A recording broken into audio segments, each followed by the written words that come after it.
Good morning, everybody.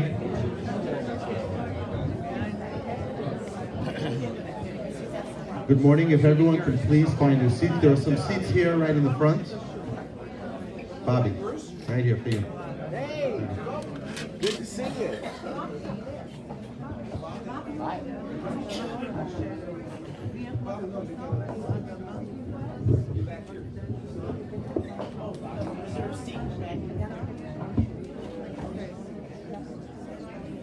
Good morning, everybody. Welcome to the Torch Center. Welcome to our annual Chinese food and Jewish wisdom. We're really very excited for the Chinese wisdom. If you came here for Jewish food and Chinese wisdom, you're in the wrong place. But if you came for some Jewish wisdom and Chinese food, we're looking forward to learning a tremendous amount from our incredible speaker today. Before we begin, I just want to thank everyone for coming.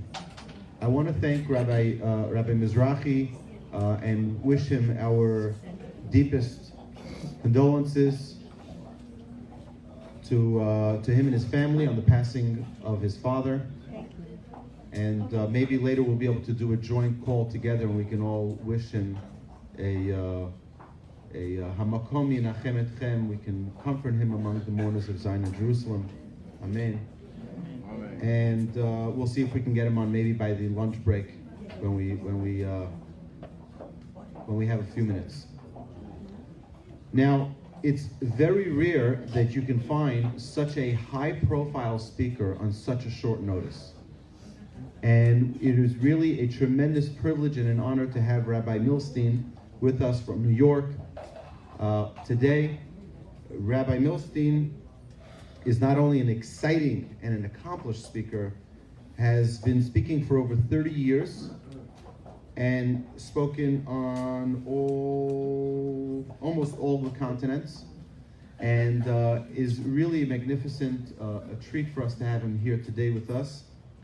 He is currently the senior rabbi at Congregation Ishe Yisrael in Lakewood, New Jersey, and is a senior lecturer at the prestigious New York Seminary for Women.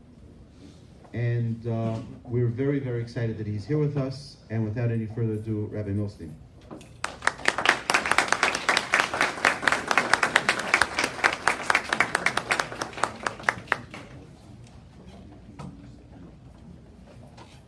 How are you? It's a tremendous pleasure to be here on many, many different levels. I know I'm a substitute for a late scratch. But we'll try to make something of it today, won't we, right? Yep. Now, I've been speaking for 30 years, so I'm a little hoarse. But I hope I have enough juice to make it through today. I'll tell you really what piqued my interest about coming here today. I heard so much about you all from President Obama. Remember him?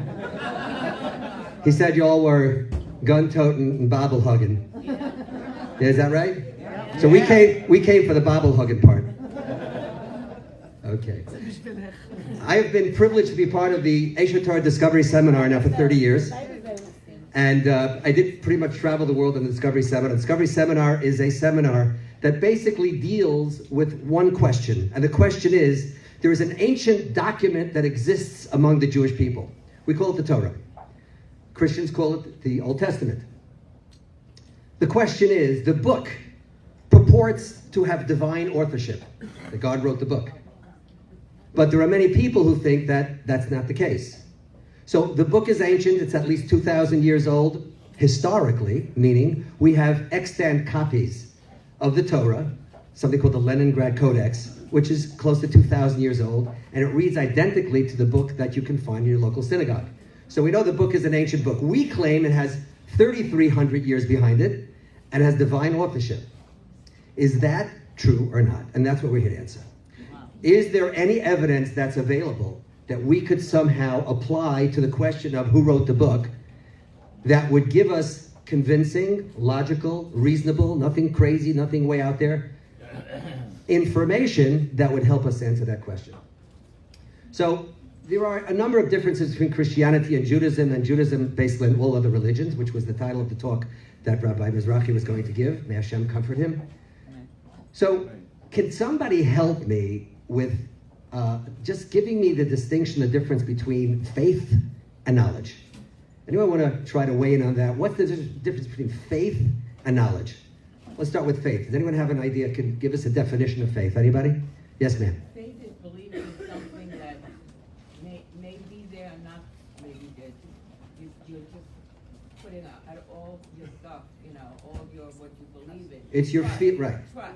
Your trust. Right. Your trust. Okay, so faith would be, according to the dictionary, a firm belief in something for which there's no proof or evidence. Exactly. Right? Perfect. You could have written the dictionary. You looked way too young, though. Okay, good. So faith is a firm belief in something for which there is no proof. So what would knowledge then be? Knowledge would be an acquaintance with truth, facts, or principles through study or investigation, meaning something based upon at least some type of evidence. What is the Torah, what does Judaism require from us? Does it require faith or does it require knowledge?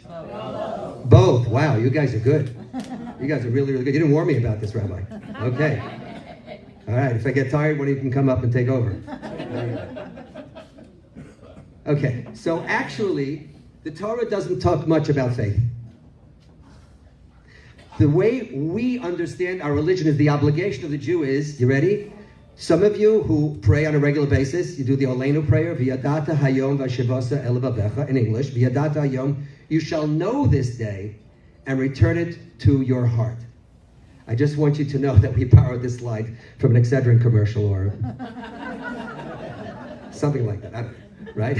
Okay, right? You should know this day.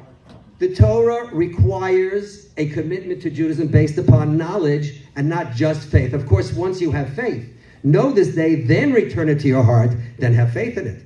But to establish what the Judaism is about, there should be knowledge about that. Similarly, you go into many synagogues and emblazoned upon the ark that's right in front of the synagogue, many of you have seen this, it says, Da lifnei mi ata omed. Translated, that means know before whom you stand. To know. We believe as Jews that it's possible to know. It is not a blind faith situation, but there's knowledge. And once you have the knowledge, and once you've already concluded the truth of the Judaism, then of course, get with the program. But until that point, it's important that we investigate. Now, many of us don't have good tools for investigating when it comes to religion because we don't think that religion has anything to do with knowledge. We think it has all to do with faith. So when the people who authored this seminar that we'll be sharing here today came up with the program, they said, how do you investigate things? How do you get knowledge? How do you know whether or not things are true? In our lives, very often we hear things that might, I don't know, just to invent a phrase, fake news. Oh, you heard of that? Right? That's something which we live with on a regular basis, whether you're on the right, the left, in the middle, I don't care where you are, but there's a whole lot of fake news that's out there. So how can you apply this investigation to knowing things that are important in your life? Like whether or not there is a God, he wrote the Torah, is kind of important. So to just believe on a whim, sounds to be a little whimsical. So what we did was, we approached an organization. You may have heard of them. Mossad. That's correct. The Mossad. We figured if there's anybody out there that's good at intelligence and figuring out what's truth and separating the wheat from the chaff, it's going to be the fellows at the Mossad. And since many of the authors of the seminar lived in Israel, and in fact they were military veterans, they decided, how would the Mossad know if a message that they received from one of their spies is accurate or not? Now, I don't know if you know about the spy community. We don't hang out with them much, do we, right? But they're kind of like, they're filled with bravado. Maybe some of them are braggarts. The spy type, a real cool guy, right? So it could be that a spy has given a message, has transmitted a message to the Mossad, talking about that he has foiled this tremendous plot for the Iranians to come up with a nuclear weapon. Now, we don't know if the guy's telling the truth or not, and there really is a nuclear weapon that's being produced by the Iranians, or it's just bravado, right? We don't know, right? So what discipline would we apply in the Mossad to figure out whether the message that came from our spy is true or not? And they gave us 5 categories of investigation, 5 categories of investigation that they would use in a real life situation. Number 1, they came up with something called identifying information, meaning You can't send out a spy who's transmitting all kinds of messages without the message containing some secret identifying information within the message that may not have anything to do with the message he's sending, but it's just a mode of verifying that the message is indeed really from our spy. Because it could be that the message was somehow waylaid during the process and someone put disinformation into the message, right? So number one, you have to have identifying information. Now, you are familiar with identifying information, especially if you use computers, because very often a piece of software or perhaps a bank program may want some very personal details for you, like your mother's maiden name. Like, why do you want to know my mother's maiden name, right? But that's useful because it's not something that a lot of other people on the outside are going to be able to guess. What was the name of your first dog? Things like that, right? So therefore, identifying information, even in our own lives today, in the high-tech life that we live, is a very, very useful thing. Now, you need to know that the message from your spy has identifying information that could have only been supplied by your spy. That's number one. Let's keep going.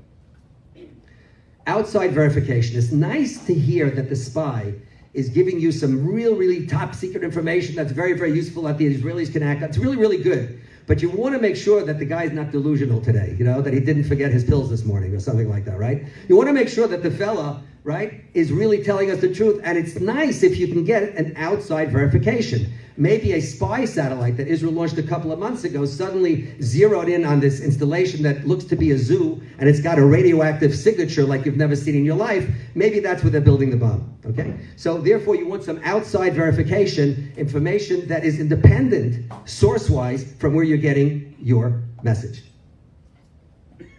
Codes. We're not going to do the codes today. This is a part of the seminar we're not going to do today, but the hidden codes of the Torah is a fascinating seminar onto its own, where actually we demonstrate that there seem to be programmed into the Torah information that is futuristic in nature, that is thousands of years into the future from when this document was authored. Remember, we have copies of the document that go back thousands of years. So there is encoded information using equidistance, skip distances, different types of methodologies that people use in the real spy world today that is there. It's fascinating. You got to go get it. If it hasn't come to Houston yet or been here recently, you got to, Rabbi Wolbe's right there. Put in your requests. He won't be able to turn you down. But codes are important in a spy message. If the spy is telling us that the Iranians are building a nuclear device, and we get the message, and the message is simply a piece of paper that says, the Iranians are building a nuclear device. It's probably not from our spy, because those kinds of things you want to encode. So we're going to apply that to Torah, not today, but we apply that to Torah well. In fact, we find that there is a tremendous volume of futuristic information that a human author could not possibly have known that's in the Torah as well. The next category is transmission. How did the message reach us? How did the message reach us? If we sent the spy to Tehran, and that's where he's located, and we get a picture postcard back from him, and it says, the weather's really beautiful, having a great time, wishing you were here. By the way, P.S., the Iranians are building a nuclear missile, right? That doesn't cut it, right? We have to know the transmission process. You have to make sure that the process was not tinkered with, that the process was not discovered by somebody else, and somehow that the message is really intact, that the security is in place to make sure the message is really from your spy. So there has to be a transmission process by which we know the message came from our spy, and that way we can have some confidence to know the message is really from our spy. Control. If the spy tells us that the Iranians are coming up with this missile, with this atomic missile, they're going to be able to, it's going to go critical, whatever it is, and then he tells us, but I have the power to shut down the operation.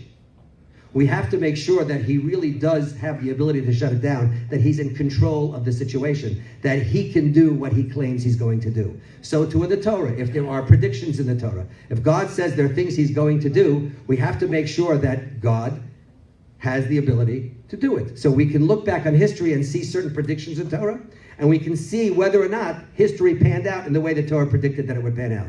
And we're not going to be talking about vague predictions. We're not going to be doing any Nostradamus, which is basically prose, which is just, a poem that's written, and it's so vague you can apply it literally to anything. But we're going to look at specific predictions in the Torah and to see whether or not they came true.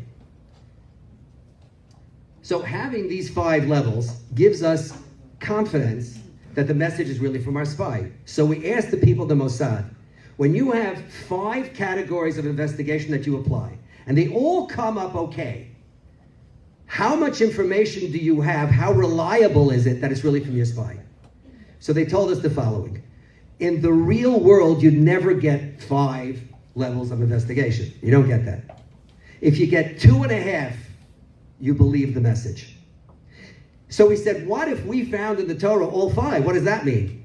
Then they told us, and they're not particularly observant or religious, they told us that you have more evidence that this Torah is true than you have to know that your mother is really your mother. Notice he didn't say father.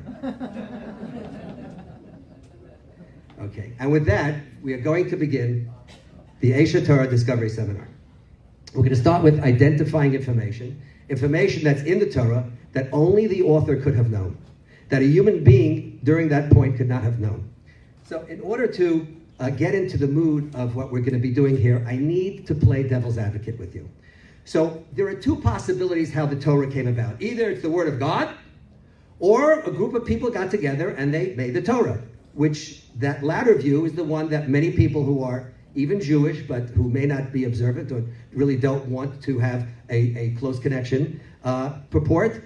And the other opinion is, right, is that human beings got together, they just did the Torah. So this is what we're going to play devil's advocate. And you're not anymore a Torch event. You're not a Torch event right now. I'll tell you what you are. You are a convention of the smartest Jews that I could find, whom I called together at this convention to create the Torah. We're going to write the law that will comprise the Torah, you and I. By the way, my name is Moses. Okay? And you're my committee of married women and men who are going to help me write the Torah. Now, I'm not smart enough, say some of the scholars, to do this on my own, which we agree with, by the way, those who are observant, we agree with that too. I don't think any human being was smart enough to write the Torah. So since I'm not smart enough, I need your help. And I'm sitting here, we're going to be creating a brand new society. Maybe we're going to somehow foist this hoax upon a group of nomadic people like the Bedouin of today who happen to be roaming the Middle East during that period of time. And I need for you to help me create some laws that's going to build a stable society the way most religions do it. So here we are. Here's the convention, a big moment. Does anyone have a good idea for a law that should go into the Torah? Raise your hand, please, and speak clearly. Yes, sir. Thou shalt not murder. Thou shalt not murder. Very well said. I know how you got onto this committee. You're a very bright fellow. No, what did he not say? Thou shalt not kill. Why did he say thou shalt not kill? Because he's from Texas. Right? Yeah. Why? Because you see, we're going to be the power behind this new religion. Now, there may come a time that we have to do away with somebody. So all we say is no illegal killing. Thou shalt not murder means no illegal killing. But killing that's somehow decreed by the court, that's going to be fine, right? Okay, so we have, what's your name, sir? Bruce. Bruce, okay. So Bruce's law says no murder. Do we have a second? Okay, all in favor say aye. Parliamentary procedure, we're doing great, thank you. Thank you, you're a great committee. We got our first law, Bruce's law says do not murder. Okay, anybody else come up with the law? Yes, ma'am. Thou shalt not steal. That's terrific. Thou shalt not steal. Now, we have a good reason for nobody stealing because we don't want our cars broken into. We don't want our homes robbed. So what we say is, we'll forego our own stealing so that nobody does any stealing. All right? Anybody second the motion? All in favor say aye. Aye. Aye. What's your name, ma'am? Alina's law. Okay, so we got Bruce's law and Alina's law. This is beautiful. We're humming right along. Let's do one or two more, and then I have an idea of my own as the chairman of the convention. You know, I've got executive privilege. I can also nominate. Okay, so let's do one or two more laws. Anybody else? Yeah, that's out of here. No. Nobody else? Adultery. Yes. Adultery. Somebody else said Adultery. No adultery. Why do we want to have no adultery? Women, answer that question, please. Ben, shut up. It's not nice. Okay.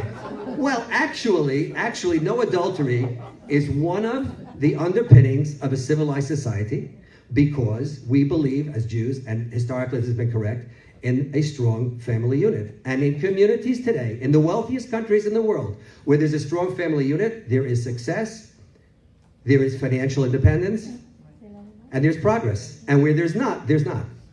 It's one of the truths of it's not very politically popular, I'm sorry, but that's the truth, right? So we have bequeathed the world this incredible concept of a strong family unit, which is based upon no adultery, right? Am I right? Okay, great. That's a third. Whose recommendation was that? Elena again? No, Annette. Annette. Oh, Annette. Thank you. Okay, we have Annette's law. Yes, one more law. Yes. Honor thy mother. Honor thy mother and father. It's very likely that we are mothers and fathers. Right? So we are going to institute honor thy mother and father. Again, it plays into the family thing. Very good. Thank you. I second the motion. All in favor, say aye. Aye. You notice I didn't go through this with adultery? Okay. Okay. Great. We're doing great. We've got 4 laws on the books. Let's say we have 100 laws on the books. I don't know, maybe some of you came up with, work 6 days a week and quitting Shabbos and stuff like that. Maybe all that kind of stuff. So now I come up and say, you guys are a terrific committee. But I'm going to exercise some executive privilege here. And I am going to suggest a law that's different than your laws because all of your laws, they're kind of like very human. They're very, and we're claiming God authorship for this document. So I'm going to try to come up with a law that's a bit more godly, of godly proportions. Now remember the law that you passed saying 6 days a week you work and the 7th day you quit Shabbos? We're going to apply that to the land. Here's what we're going to do. We're going to tell the people that we're an agrarian society and we live off the land. Okay? Everybody does thousands of years ago, right?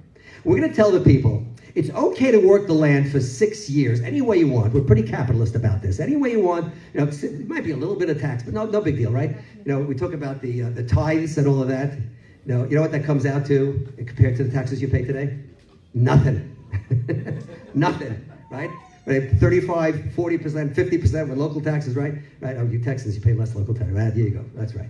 Anyway, great. So my idea is we'll allow the people a whole sabbatical. Once every 7 years, they can rest. Not only they can rest, they must rest. We're going to dictate that they cannot work the land in the 7th year. Whatever grows on its own, you have to throw open your gates. Anybody who wants can take it. You can't water the fields, you can't plant, you can't prune, you can't harvest, nothing for the 7th year. Can anyone think about a benefit to such a law? Is there a benefit to a law? Yes, what's the benefit, Bruce? When you let land lie fallow, it's more productive thereafter. That's a great point. Those of us who grew up in farms like me in Brooklyn, New York,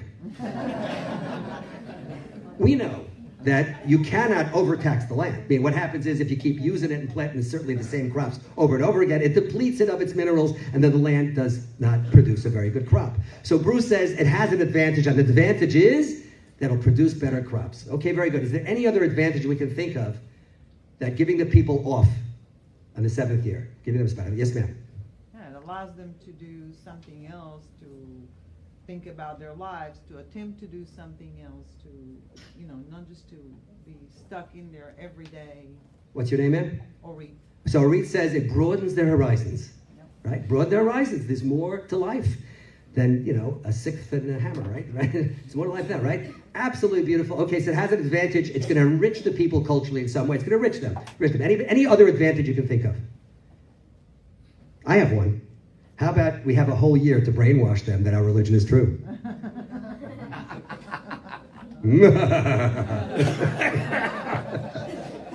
Okay. So we have several advantages of why we'd want to let the land lie fallow in the 7th year. Okay, but before we put this into action, I'm a very careful chairman. So I'm going to ask you to help me, please, if there's any repercussion of this that's kind of negative, that's not going to work out so well.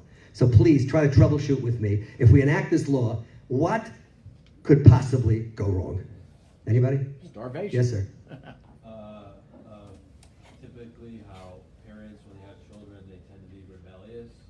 I think That's what can go wrong with the Shemitah law? What could go wrong The sabbatical law? is some sort of rebelliousness Against that, because people won't. Why won't people want to do it voluntarily? Bruce, what'd you say? Sorry, I don't remember. You know what I say? It started with an S, had a T, yes? Starvation! Starvation, yeah. Starvation. That is a problem. When you live off the land and you don't plant in the 7th year, and you don't reap, you don't harvest, you don't do anything, your people are going to starve to death. Or not.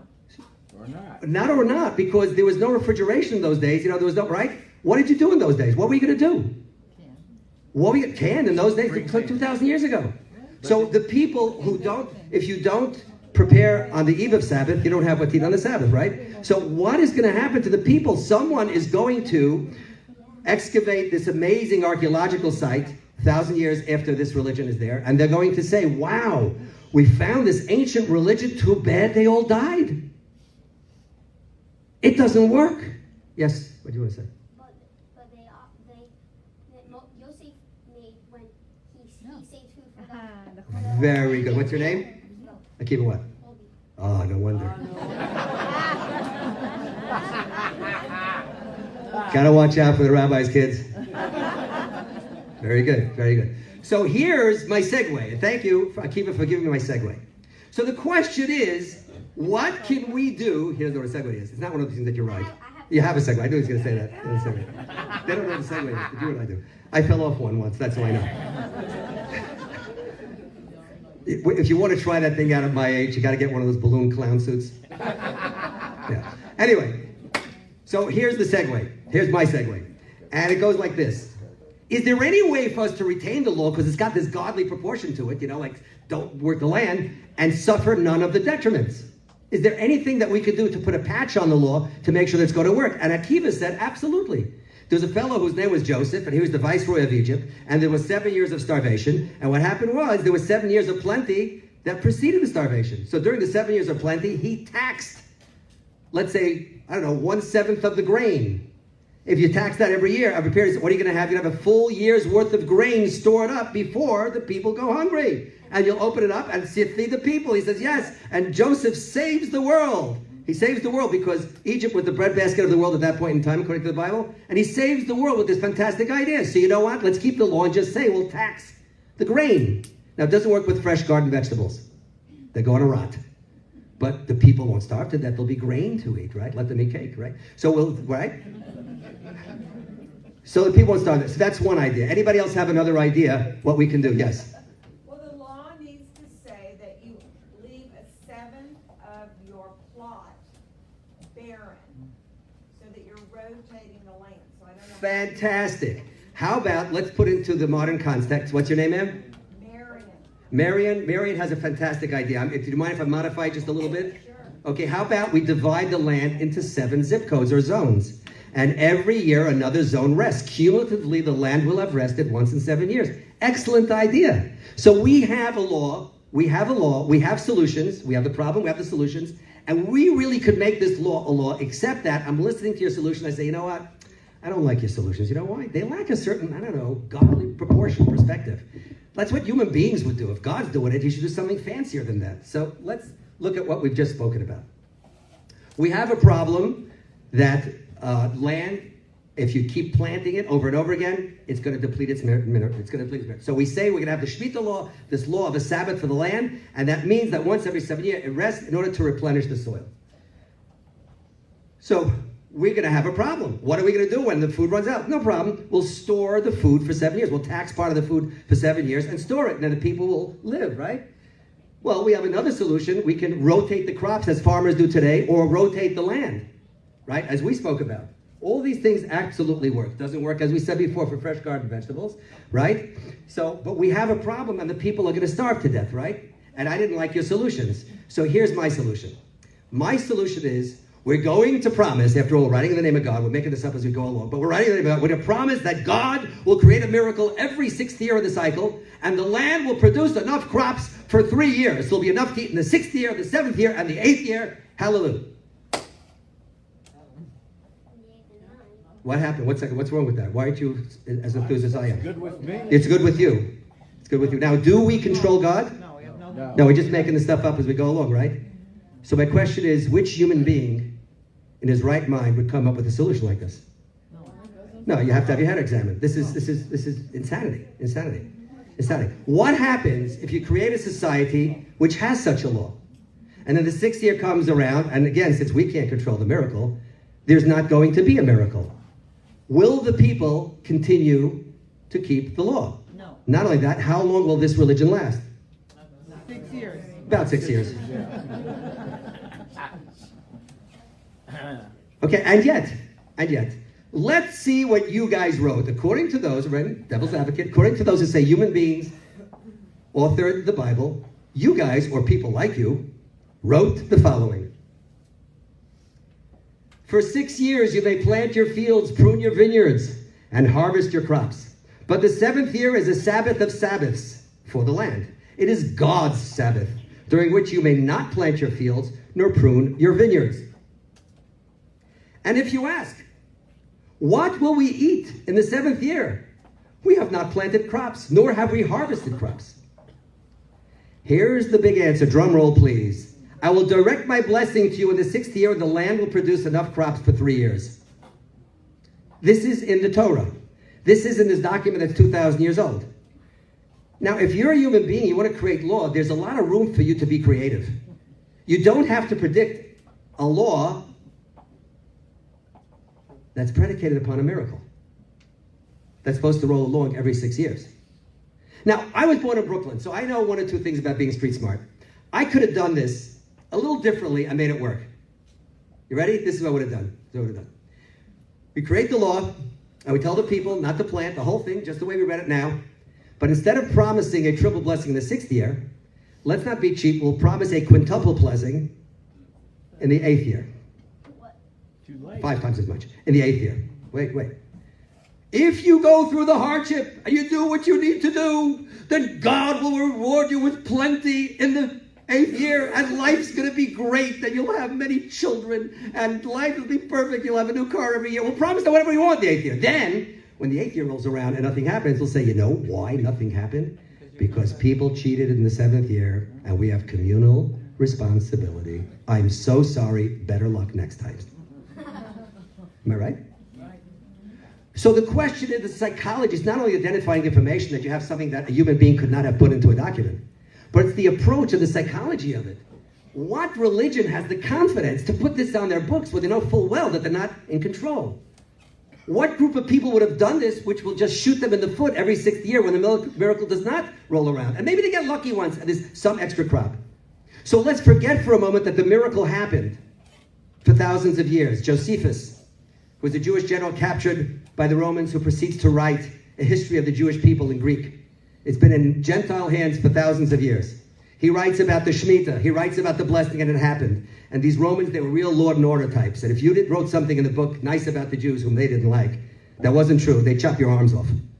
He seemed to be a very accurate historian when he writes something nice about the Jews. That's what he writes. Forget that for a moment. Forget for a moment that in 1952, a great leader in Israel, the Chazon Ish, urged people that despite the fact that the temple no longer stands, and biblically we may not be required to keep the Shemitah anymore, but he asked people rabbinically that they should keep the Shemitah every 7 years. He said, I cannot promise you a triple blessing in the 6th year. I cannot promise that to you.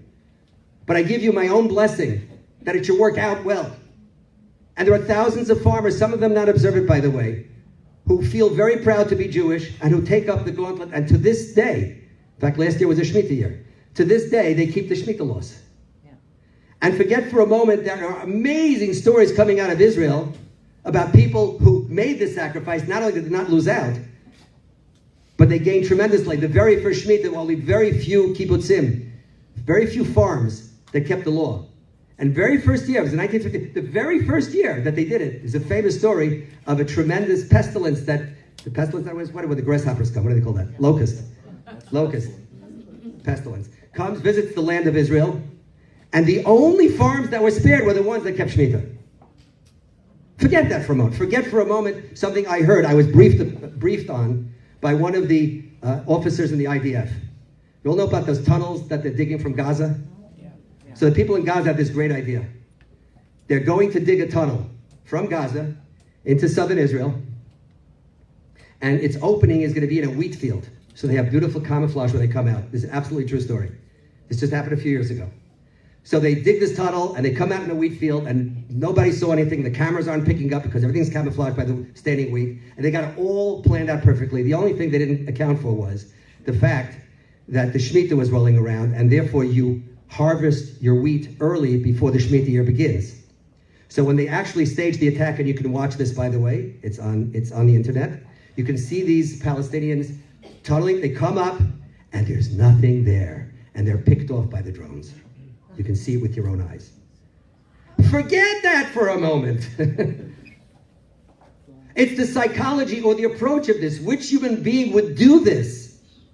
And certainly no one in his right mind, because all you'll be doing is putting your foot in your mouth when the 6th year rolls around and nothing happens. Now, it will not be conclusive proof that there is no God. It will not be conclusive proof that the Torah is false. There could be something else happening, but it sure will pack a heck of a PR wallop, won't it?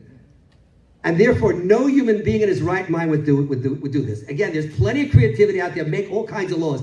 Don't do one. If you're going to create a religion on your own, don't do one that's based upon an open miracle that's supposed to happen every 6 years. Bad strategy. Yes, ma'am. I just wanted to add to your point that before that, the concept of giving the land a sabbatical. Yes. These are people who were nomads. They lived in the desert. They have not been farmers for at least 210 years at minimum. Right.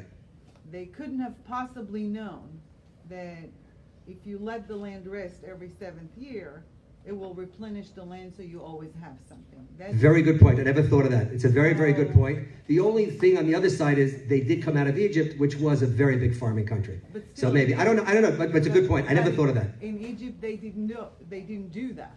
No, they Nobody didn't do that. wanted- Right, they right. didn't Very do that. excellent point. Thank you. So there's no way Thank you. they could have known that. Thank you. Excellent. Really, thank you very much. That's an excellent point. Okay, we're moving right along. So one category of identifying information is the Shemitah law that we just spoke about.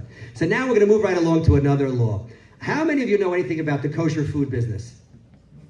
Big business, small business? Big. Big business, really big business, right? Those billions of Jews in the world, you know, and all the kosher food they consume. Right?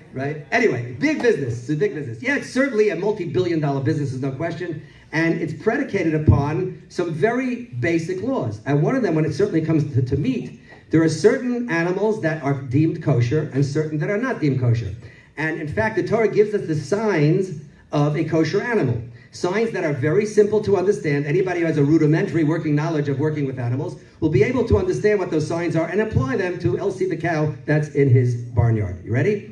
So one sign is, we already have it up on the board, we have the OU for there so that you know it's absolutely kosher, is what? It chews its cud. It chews its cud.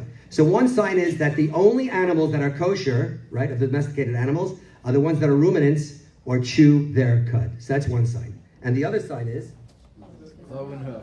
It has to have cloven hooves. Now, cloven hooves means hooves that are absolutely cloven. It's not that somehow it's a split in the hoof. They say split hooves. Split hooves not necessarily, because you have animals that really have one hoof that's not really split until the very end, and then it branches off. But if the cloven hooves animal, it is split completely.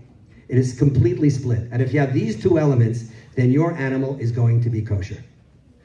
Now, for whatever reason, you guys came up with this, right? According to the playing devil's advocate, you guys came up with this law, and somehow you thought that maybe then we'll go into the butchery business and we'll make a lot of money, and this is why we did it. Maybe something like that, okay? So it has to have two signs. Are we clear? One sign is cloven hooves, one sign chews its cud, but let's look at the source for this. Okay, it has both signs, it's kosher, and the source, oh well, by the way, can you apply the law to Leo the lion to know whether or not he's kosher? No cloven hoof. No cloven hoof. So yes, you can apply the law, and he's not kosher. How about Mr. Ed? No cloven hoof. I'm showing my age, Mr. Ed. Anybody remember Mr. Ed? Okay, horse is a horse, of course. Okay, so you can actually apply it to all the domesticated animals, and you have sufficient information to qualify or disqualify any animal in the world as either kosher or non-kosher, which is any domesticated animal. So let's take a look at what you actually wrote in the Torah. Remember this, you wrote this because you're the committee that wrote the Torah. God spoke to Moses and Aaron, telling them to speak to the Israelites and convey the following to them. Of all the animals in the world, these are the ones that you may eat. Among mammals, you may eat any one that has true hooves that are cloven and chews its cud. Now, we now have enough information to apply, even if we're not brilliant zoologists, we're just regular, ordinary people. If you got a farm, you got an animal, you can apply it to this. So really, if I was the Torah, this is the point that I would stop speaking. Except the Torah does not stop speaking, and the Torah says the following. Of the cud-chewing animals and the hoofed animals, these are the only ones you may not eat. The camel shall be unclean to you, although it chews its cud, since it does not have a cloven hoof. Why is the Torah giving us these exceptions? Because they seem to have one sign and not the other, correct? You might think that anything that has one sign will have the other. It's going to be completely kosher, and therefore the camel is going to be kosher, and the Torah says, not so fast. The camel, all it has is one sign. It definitely chews its cud, but it does not have a cloven hoof. The shafan shall be unclean to you, although it chews its cud, since it does not have a cloven hoof. Can anyone who speaks Hebrew please identify what a shafan is? A rabbit. A wabbit. Okay. A wabbit. I hate to disappoint you, but Ben Yehuda got it wrong. Right. Ben Yehuda was the modern author of the Hebrew language. He got it wrong. A shafan is not a rabbit. Why is a shafan clearly not a rabbit? Because a rabbit does not chew its cud. I'm going to share with you what a rabbit does. Children, cover your ears. Thank you. Because after I tell you what the rabbits do, you'll not ever look at a rabbit the same way. They eat, they eliminate, and they eat it a second time. I told you, ain't pretty. So a shafan cannot be a rabbit because a rabbit does not chew its cud. So what is a shafan? And the answer is, we don't know. We don't know what a shafan is. We don't know. We don't know. It's possibly a long extinct animal. We don't know what it is, but it certainly is not a wabbit. Okay. The arnevet shall be unclean to you. I know it's a little repetitious here, right? What is an arnevet, please, pray tell? A wabbit. Ben Yehuda found some Hebrew words he didn't know. He says, must be a wabbit. The arnevet shall be unclean to you, although it chews its cuds. It does not have a cloven hoof. It is not a rabbit. What it is again, we do not know. However, the next one we know very well. The pig shall be unclean to you, although it has a cloven hoof. It's got the other problem, you see. It's got just a cloven hoof, since it does not chew its cud, and therefore do not eat the flesh of these animals. So here's the question I have for you. Is the Torah now becoming suddenly a book on zoology?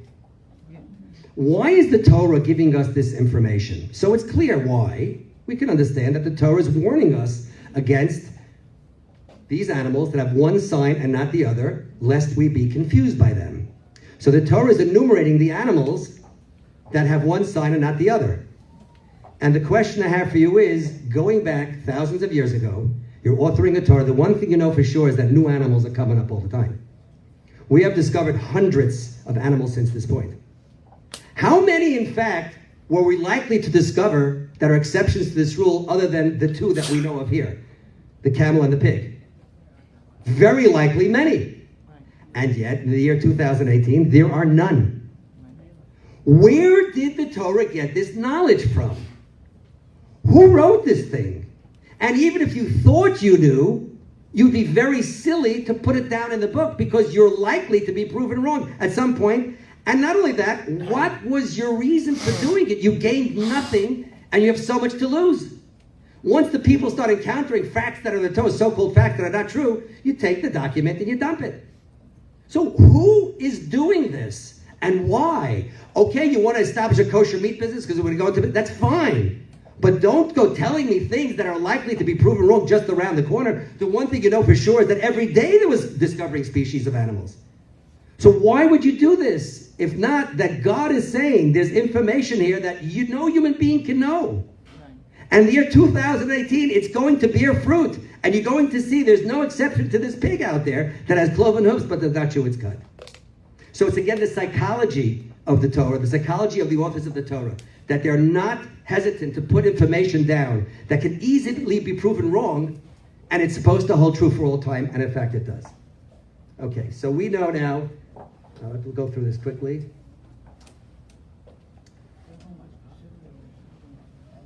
So the question is, how did Moses, if he authored the Bible, have this information? Was he somehow in safari on a regular basis? Did he have the experience? Or did he really grow up in a very narrow region in the Middle East? So who wrote the book? In the year 2018, we're reasonable people. Jews are very reasonable. I know some of us look a little extreme. You know what they call us in Israel? The guys that dress in the black suits and the white shirts? Penguinen, right? Penguins. They're kind of cute, aren't they?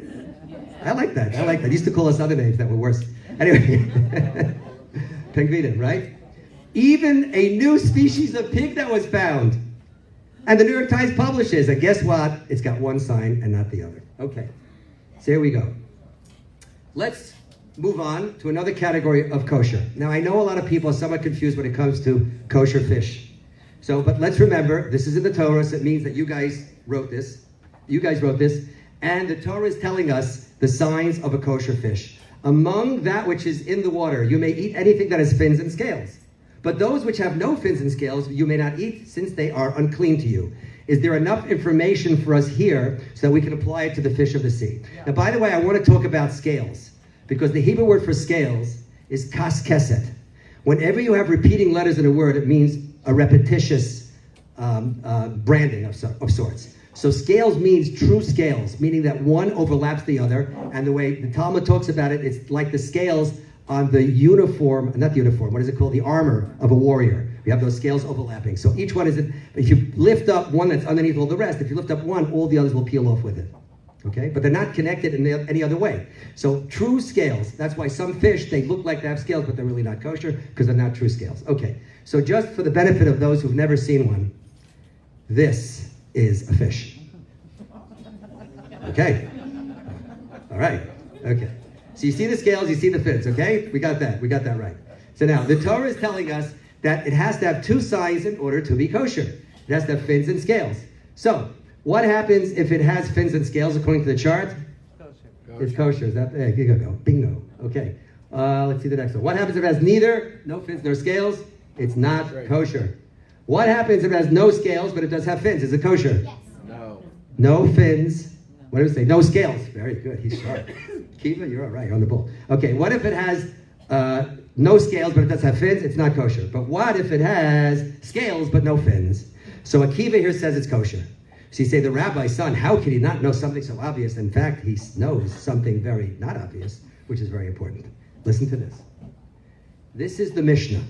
You know how people like to, when they get upset at Judaism, like to throw, it's just rabbinic law. What do the rabbis know, right?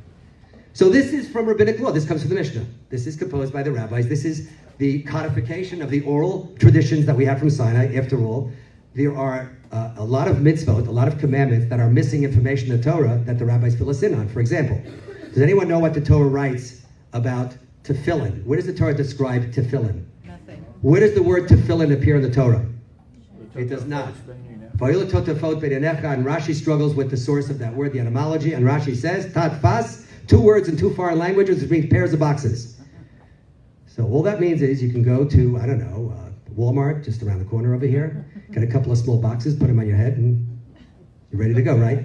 What color are they? Black. How do you know that? Oral law. Right. How do you fasten them? Velcro. No. Leather straps. How many portions of the Torah in them? How many little paragraphs of the Torah? 4. Are they all joined in the Shel Yad? Yes. Are they separate in the Shel Rosh? Yes. How do you know all that? So it's obvious. God tells Moshe, they should be as pairs of black through the eye. And Moshe says, well, what are totafot? And God tells him. And much of the oral Torah is the collection of the tradition as it existed then. It's just recorded. But some of it also is law that the rabbis have to enact because they are obligated by Torah to enact laws. They're obligated, mishmarti, and they have to go out, they have to actually obligate. So that's that as well. But here is something which is neither of those 2 categories. The rabbis tell us in an ingenious insight into the nature of the sea that every creature that has scales, says the Mishnah, will also have fins. But there are those which have fins but do not have scales.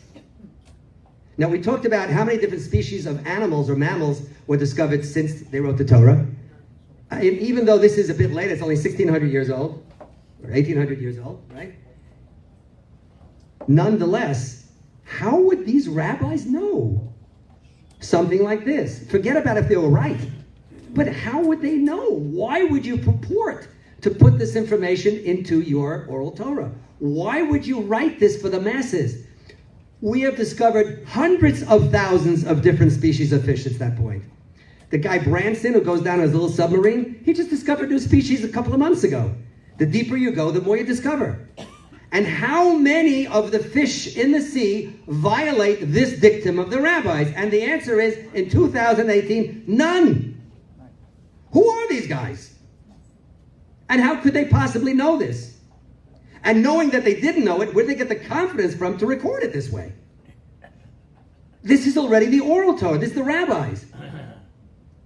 So when Rabbi Wilby says something from here on in, you listen to him, okay? So the Talmud asks, I don't have that slide here now. Okay, you can apply this to all the fish in the sea, obviously. Anybody been to Brooklyn anytime recently? Yes. Yeah. Did anybody know one of the most beautiful aquariums in the United States of America, where it is? Where, you know what it's called? Anybody knows? Good, Coney Island Aquarium, that's right. I grew up in Brighton Beach, and we used to sneak in, hate to say it, don't tell anybody. We used to sneak in, because we lived right there, we used to sneak into the aquarium. And when we were little kids and our parents wanted to take us out on an outing, let's say during the intermediate days of a festival, and we would all cry, say, not the aquarium, please, not the aquarium. aquarium, because we wanted to go like on the rides and the steeplechase park and Coney Island. No, but they would, take us to the aquarium. And we'd be crying and whimpering when they dragged us in. And then you come to the first exhibit, which is this huge fish tank of exotic fish. That's when you first come in. And there's, I don't know, hundreds if not thousands. It's an amazing thing. And you see all kinds of very, very interesting fish in there. You see fish that are shaped like little horses. And I remember those, like, I was transfixed by that. Like, you just watch them, they're so cute. They also, they actually look like they're stolen off your chess set, don't they? Like, look like the horse from the chest, right? And it's, I just look at the seahorse, they're tremendous, they're colorful and beautiful, fantastic. Then you have fish there that are not fish at all. You have the big electric eel that still resides there. I hope it's not the same one. I'm sure it's a scion of the original that's there. And every time he sets up a charge, it has a voltometer there. And you go thousands of, right? Good. Kind of like when you drink water, you touch the microphone. Anyway, it's great. And before you know it, the kids stop whimpering and they're just fascinated by it. And you're looking at fish that have no shape at all. They're jellyfish. No shape at all. There are fish that are all eyes and just a little tail between the two eyes. There are fish that are all mouth. I know some people like that.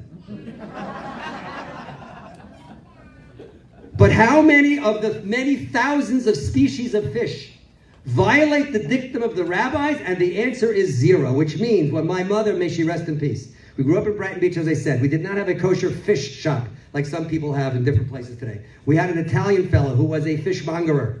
And my mother would buy the live fish, and I'm still traumatized watching them be clobbered to death. But that's the way you did it in those days. And my mother, therefore, would make sure that the fish was kosher because the fishmonger was not Jewish. But he was a wonderful man. His name was Tony. A wonderful, wonderful man. He kept a knife specifically for my mother, who was the Rebbitzin of the town. So he kept a knife for her. And what would happen if she walked into Tony's and he already sold all his fish? His carp, his whitefish, his buffalo, But he just had a piece of whitefish left. Just a piece left. And the fins were already trimmed away. And all it had was scales on it.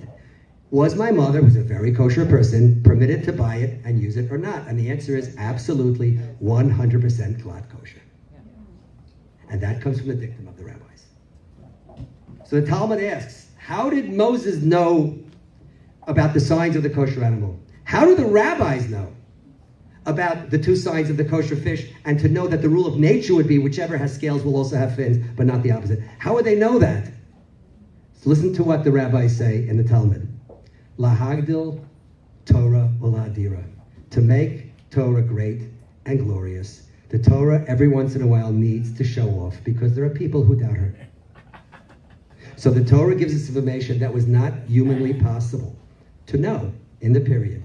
That we in 2018 can say, we have an ancient document, it's called the Torah. Where did it come from? Is it of divine authorship or human authorship? And now you have an answer to that question. Let's move on. So what time do we have for this session, Rabbi? Any of the rabbis? Anybody here? Until 11:45 is what it said in the brochure. So we have another 10 minutes? At least. So let me skip down, if you don't mind. Give me a second here. Don't look. Don't look. This will be our next session. Here we go. How do we go back on this? Here we go. Okay. Remember, one of the categories of evidence was transmission, meaning by what medium, how did this information reach the Mossad from the spy? If it's in the back of a picture postcard, you say, right? So how do we know that the message really comes from the one who purported to send it? How do we know it wasn't waylaid and it wasn't changed in the process? So I already gave you a clue about that unlike the Christian Bible, where we're not putting down anybody or any religion. The rabbis tell us, by the way, at a time when people were cutting off each other's heads with rusty knives. Oh, they still do that. Anyway, in order to coerce them their own religion, the Jews said, worship your religion. I got no problem with you. Be a little monotheistic if you can. But, worship your religion. It's not a problem. And in fact, the rabbis tell us in Talmud, in Pirkei Avot, that you should encourage people to be religious. Even whatever religion, you should come to be religious. Right? We think that's a very good thing for the world.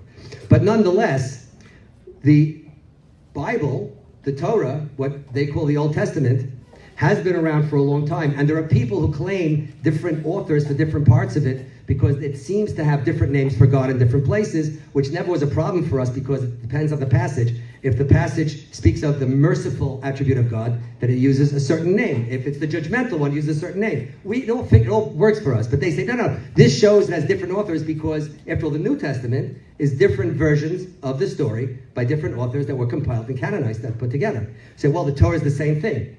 Well, it's not, because number one, there are no different versions of the Torah that are around. And the Jews did not have dominion or control over themselves, or certainly over anybody else, that would be able to go in and take away these different versions of the Bible that were later purportedly put together. And there's only one, and there always was only one. And there's not a single variant version of the Torah that's out there, period. The Dead Sea Scrolls were a giant disappointment for people because you put it next to a Chumash and it pretty much reads the same way. So there's nothing out there like that. So we know, we have confidence in the transmission, the physical transmission of the document, that it still reads the way it was meant to read. We have no issue with that. But the question is, how do we get it? The British have this saying, God and humanity have a partnership. He takes care of things up there, and we take care of things down here. So how did it get from up there to down here? That's the question. So many Jews know a whole lot about Judaism from the movies. In fact, many Jews know more about Judaism from the movies than they do from the Torah. And let me tell you what happens in the Torah. First, let's tell you what happens in the movie. What happens in the movie? That you see, there's this guy's name is Moses, and God likes him an awful lot. He's a cool guy for some reason. God likes him all the lot. And God gives the law to Moses. And then Moses gives the law to the Jewish people. And that makes a whole lot of sense because most religions, that's what happens. But with us, it's a little different. So here we have an actual photograph of Moshe. I know, he has an uncanny resemblance to Charlton Heston. Yeah, but that's probably why he was chosen. So God likes him because he's very good looking, charismatic, and he gives the Torah. Except for, the Jews have a completely different version of what took place on Mount Sinai, and it's unlike anything else that's out there in any other religion or any of the history of any people. Oh. I don't know. Can you wipe your glasses, please, or something? There you go. Here we go. Okay, here we go. The Torah has a very precise accounting of how we got the Torah, of how we became obligated into the tradition. Let's understand something. There was an Abraham and Isaac and Jacob, and they were not obligated to the tradition. They kept it voluntarily. They had prophecy, they knew certain principles, and they exercised them. And according to some, they kept even some of the mitzvahs that followed later on. Again, prophetically, however or whatever that is, but it wasn't obligatory. It becomes obligatory at Mount Sinai. At Mount Sinai, it said that all the Jews who were extant at the time assembled around the mountain, and here's what the Torah says. And it was on the third day in the morning, and there were great noises and thunder and a thick cloud on the mountain, and the very powerful sound of the shofar, and the nation that came trembled, and the entire nation witnessed the voices, the flames, the sound, the shofar, the mountain of flame. What we've just read sounds innocent enough, but it forms the basis of something we call national revelation. National revelation means that at the point that the Torah was given to the Jewish people, at Mount Sinai, when it was going to become obligatory, God decided, if I'm going to make it obligatory, they have to know that I really exist. And so I'm going to put in a personal appearance. And God appears to the people, and it's called a revelation because all the people rise to the level of prophets. And they have this moment which they all identify and know, and it's identical for everybody. It's not someone did some pyrotechnics and did some tricks there. So that one people say one thing, and everyone agrees. And by the way, Jews don't often agree. But everyone agrees, who's alive at that time, that this is what happened. So the entire nation witnessed the voice of the flame, the sound of the shofar, the mountain of flame. What does it mean, the entire nation? Every man, every woman, every child was there at the mountain and witnessed whatever happened at Mount Sinai. That's what the Torah is claiming. And we call this national revelation. The entire nation witnessed everything. And the Torah goes on to say the following. Well, I would say... We did that one?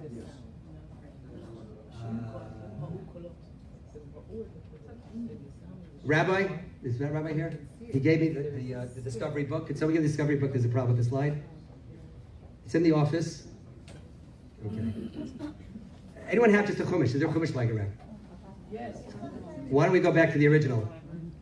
Anybody have, is there a copy? That's it. Thank you very, very much, ma'am. I appreciate that. Okay.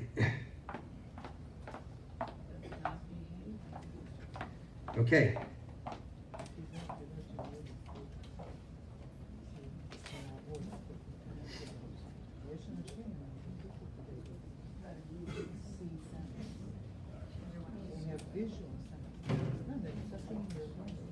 Murmur, murmur, murmur, murmur, murmur. Schmooze, murmur.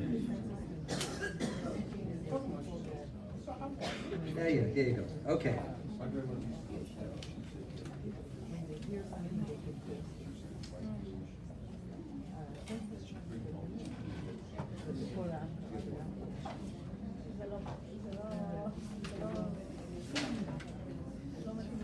Here we go. All right, we're back. Dun, dun, dun, dun, dun. There you go. Okay, we're just skipping a few sentences from the previous passage, but it's in the same section of the Torah. The entire people saw the thunder and the flames and the sound of the shofar and the smoking mountain. And the people saw and they trembled and stood from afar. God said to Moses, so shall you say to the children of Israel, you have seen that I have spoken to you from heaven.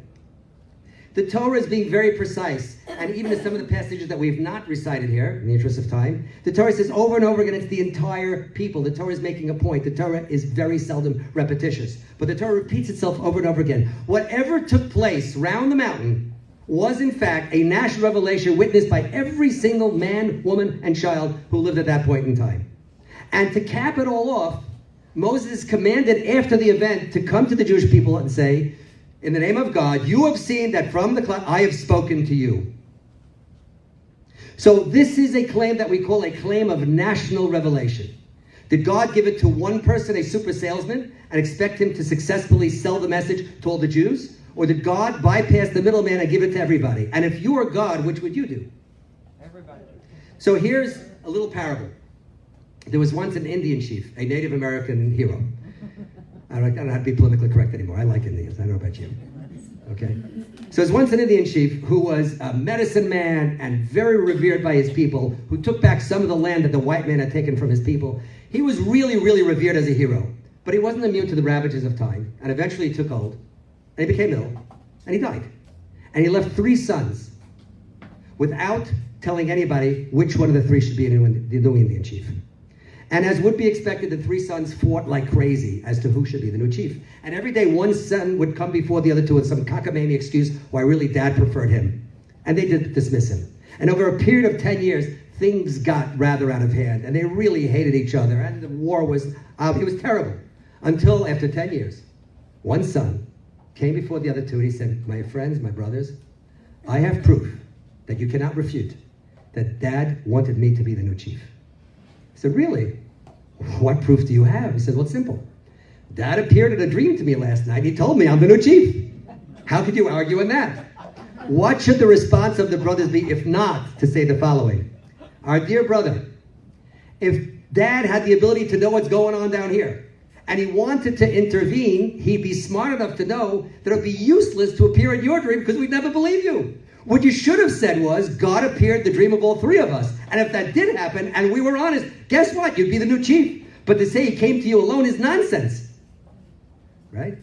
If you're God, and you had an important, incredibly important message for humanity, a message that's supposed to hold true till all time, a message that speaks about equality, a message that speaks about the chosen nation of the world in terms of teaching the world about morality, things like that. Don't you think he'd go to all the people at the same time? Of course he would. So the question is the following. How could the Torah make the following prediction? In Deuteronomy, the Torah says the following. For you will ask about the early days that were before you, from the very day that God created man on the earth, and from one side of the universe to the other. Was there such as this great thing, or is such a thing ever heard? The Torah is saying that the following statement will never, ever happen.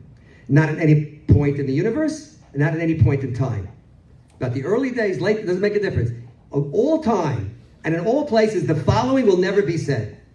Has a nation ever heard the voice of God speaking from the flames as you heard and lived? Will any other people make a claim of national revelation? Now let's understand that this is a claim you would expect to be made, because if you're going to be busy with this God thing, and we all said God bypasses the middleman and goes direct to the people, then every religion should claim that God spoke to them directly. And in the year 2018, with the help of the Encyclopedia of Religions, we know about 1,000 religions that came before us. Many of them we have great detailed knowledge about. And each of them has the identical transmission of God appearing to a particular so-called or real prophet, and that prophet transmitting the message to the people.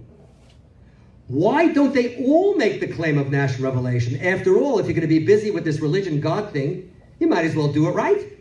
God can do anything. So why would they all say that they got it from one single person, and that person successfully sold the message on to the rest?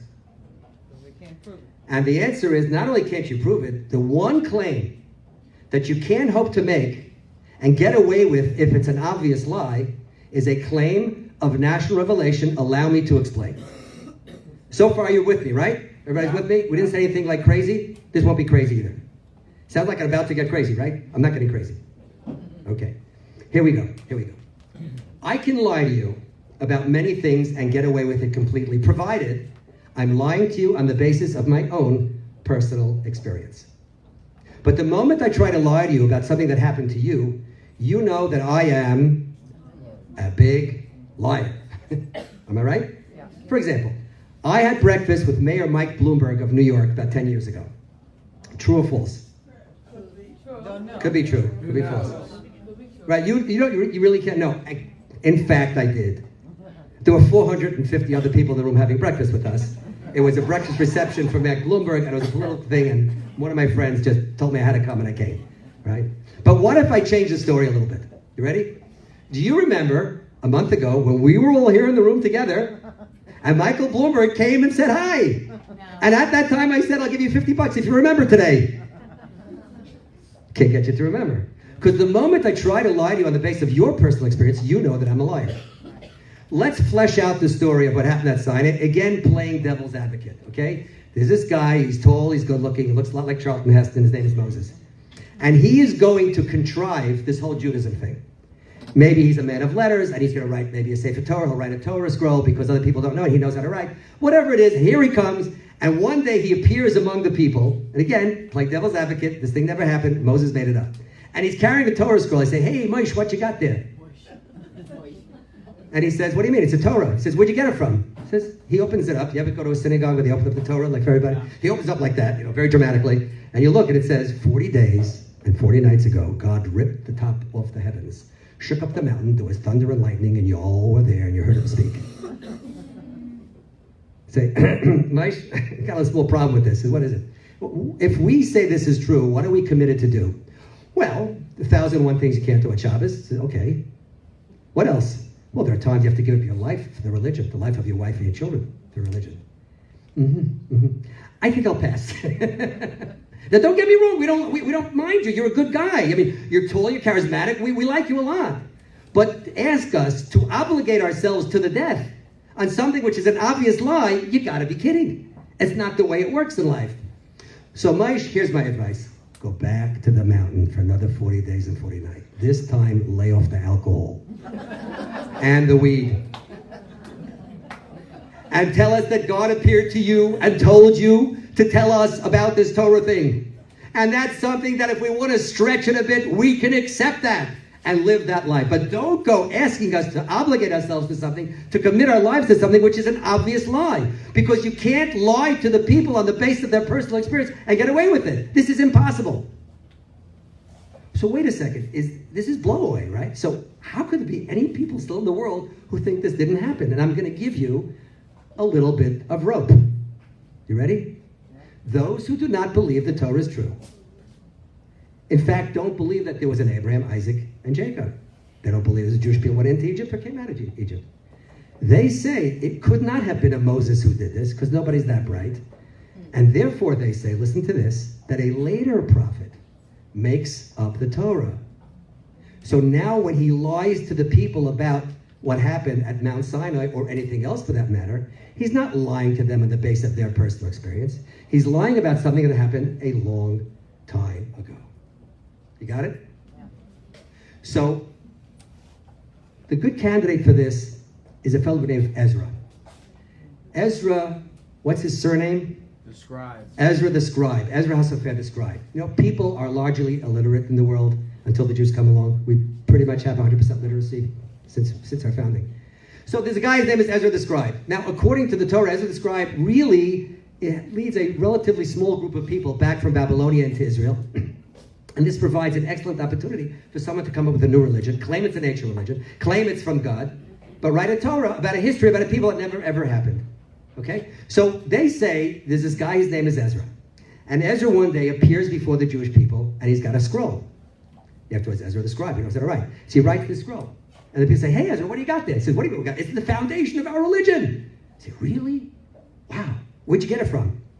600 years ago, God ripped the top off the mountain, shook off the mountain pretty good. Thunder, lightning, and your ancestors were all there. Wow, they go, this is amazing. I mean, we're not just ordinary Bedouin, like we're like special. The God made a personal, he says, yes, and God loves every one of you, and they're very taken with him. And then they say, where was this yesterday? Remember, if he made it up at some point in time, and it claims to be an ancient document, where was it yesterday? What's the only reasonable answer that Ezra can give him? We knew about it at one point in time, but then we forgot about it. If you read the Torah, there are many episodes of persecutions of the Jewish people. And they beat us up so bad that somehow we became discombobulated and we lost our Torah. And now I've just rediscovered it, and here we are, and here's the glorious Torah. And they listen to it and they say, there's something wrong with that argument, mainly because can things be so completely forgotten that there's not a trace of it in history, like a nursery rhyme? Hashem is here, Hashem is there. Everybody know that? Hashem is truly here. It's like a nursery rhyme we give to our kids, right? I mean, there should be something that survives. Yankee Doodle went to town, right? There should be something in the culture, the tradition that survives. Ancient stories, legends, nothing. Remember, if he wrote it, it didn't exist before. So he comes to the Jewish people and says, we knew about it, we forgot about it. We say, we're not crazy about that, but you're tall, you're good looking, you look like Charlton Heston. We'll accept you as a leader anyway. It's not a fatal question. It's a good question. It's not a fatal question. Ezra, what do we do now? Well, we're universally literate. He says, go learn how to read so you can study this Torah that comes from God. And they do. And they read Genesis. And it reads like a movie. Have you ever seen the movie Noah? Noah movie? Yeah? Yeah, it's a great movie, right? It's a great book. The Abraham, Isaac, Jacob, they bound on the altar with Isaac. It's great. It's great. It's a great book. It's exciting. It's terrific. By the way, we just finished with Genesis, and the story is fabulous. It's exciting. It's dramatic. They say, this is great reading. Can't read. Get the next book. They read Exodus, Shmos. And it's fantastic. Even better. They go into Egypt, the plagues and the miracles and splitting the sea. Read. It's fantastic. Then they come to Leviticus, the third of the 5 books of Moses, and they kind of fall asleep.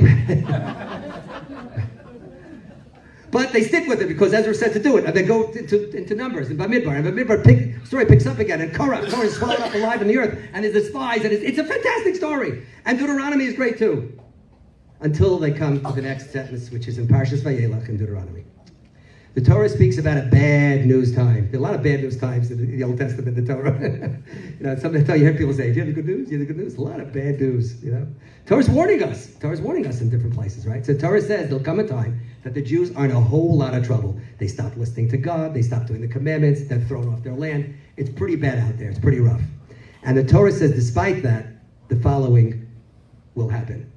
When they, the Jews, are beset by many evils and troubles, this song shall testify for them as a witness, since it will not be forgotten by the mouths of their descendants.